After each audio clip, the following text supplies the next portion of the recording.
Begonia talk and update, actually. I don't know. I'm bad with the timing.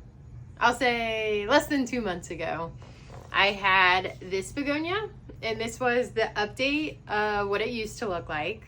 And this is what it looks like now. Put sphagnum moss on it. I put it in my little curio cabinet greenhouse. I removed the moss. And then I put it on this one. And this is an update. So this is what it used to look like. So they kind of switched places. I put that one in the begonia old TV where I keep my begonias. This is what it looks like. And put this where that one was in my little greenhouse. So this is an update of that one. Again, had no leaves. Put the sphagnum moss on it. And I am so impressed with what this looks like. This actually looks better than when I first purchased it. And I took the sphagnum moss off of that one.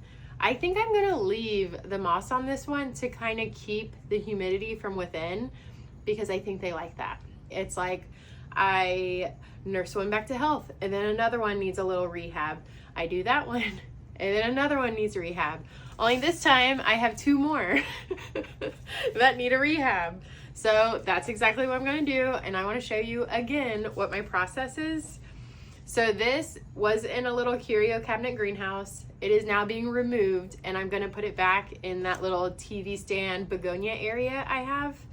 And then these 2 were in that, and I have removed them. I'm just taking off all of the dried leaves.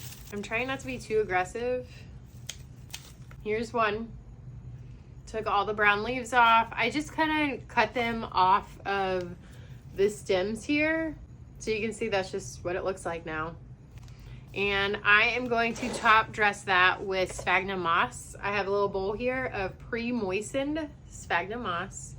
And I want to remind you, these are going in a cabinet that has fairly high humidity. I keep it cracked a little bit so that a little bit of airflow can go in there. But overall, I would say it stays at 90% humidity. I don't want the moss to be too wet or too dry. So I'm going to squeeze out most of the moisture, because I don't want it to dry out too quickly, but I think it's so humid in there, it probably won't. So I'd say most of the water, I think it's better to err on the side of more dry than more moist, because I don't want the stems here to rot.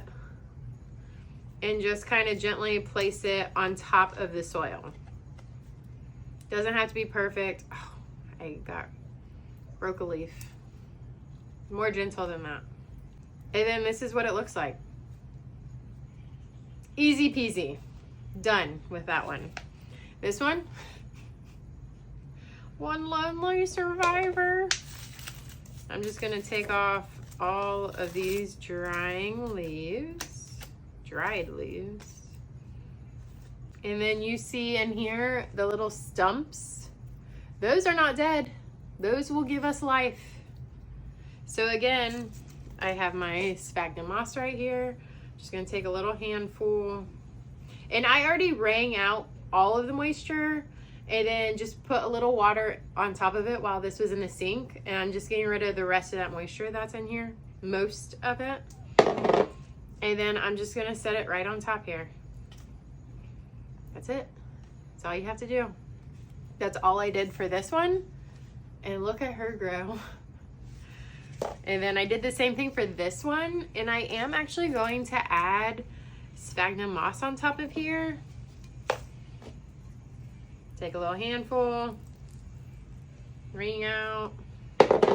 These little pieces have more moisture than what's in my hand, and that's what I'm just gonna keep it like. And then gently place it on top of the soil. I think that'll be perfect. So I'm just gonna leave it just like that. I just watered this the other day, so it keeps dripping water. So all these 2 are gonna go back in my TV begonia area. And then these are gonna go in my little curio cabinet greenhouse. And I'll probably give an update in like less than 2 months. I believe that they get dried out like that is because they're not getting enough water, because I really try to make all my plants on the same watering schedule. And if you know begonias, they kind of like to stay on the moist side. So ideally, I need to bump them up a little bit bigger size so that the soil can stay moist a little bit longer to make it to the next watering. And I've really been putting it off. So I think it's on my list of things I need / want to do, or find self-watering pots where it has the wicking system so that I can see where the water level is, and when it runs out of water I can just keep it filled so it has that constant moisture level that it likes. So I think that's what I also need to add to the begonia talk, because I know a lot of people have problems with begonias. So do I. I'm still trying to figure them out. All right, that's it. I'll see you soon.